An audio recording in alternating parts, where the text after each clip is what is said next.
பிரச்சனை வரத்தான் செய்யும். போராட்டம் வர யாருக்கு பிரச்சனை இல்லை? எல்லாருக்கும் பிரச்சனை ஒரு ஊழியம் செய்கிறோம், பிரச்சனை வருது, போராட்டம் வருது. இப்போ இவ்வளோ ஆண்டவருக்கா இவ்வளோ ஊழியம் செய்தோம், எங்களுக்கு ஏன் அந்த பிரச்சனை? நம்ம எதுக்காக ஊழியம் செய்யணும் அப்படின்னு நினச்சா ஒருத்தவங்க கூட ஊழியம் செய்ய முடியாது. பிரச்சனைகள் வரும், போராட்டங்கள் வரும்.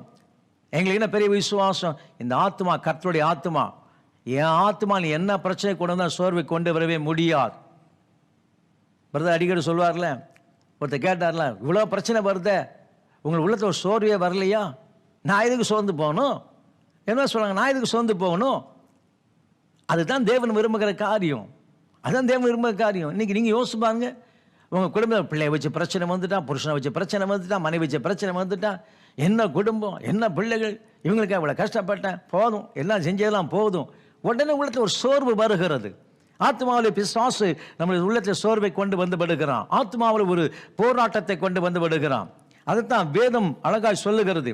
ஆத்மாவிலே ஒரு பலன் இருக்க வேண்டும். இந்த ஆத்மாவிலே பலன் கொடுக்கிறவர் யார் என்று சொன்னால் பரிசுத்த ஆவியானவே. எபேசியர் 3:16 சொல்ல, ஆவியினாலே உள்ளான மனுஷன் பலப்படுவான்.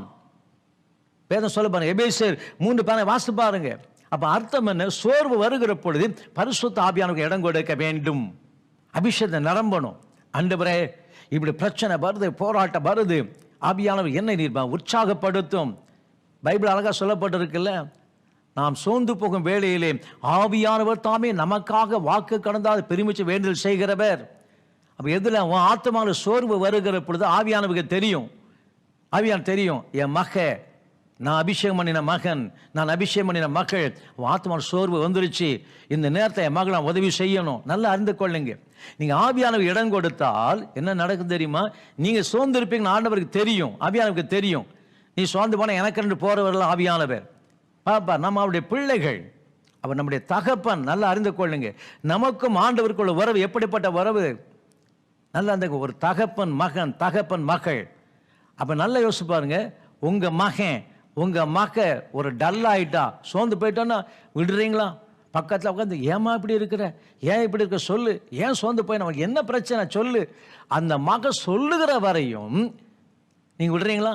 இவ்வளோ தானே, நான் இல்லையா, அம்மா இல்லையா, அப்பா இல்லையா, உனக்கு நான் செய்ய மாட்டோமா, இதுல ஏமா சோர்ந்து போற, கவலைப்படாத அப்படி சொல்லி எவ்வளோ என்கரேஜ் பண்ணுறீங்க.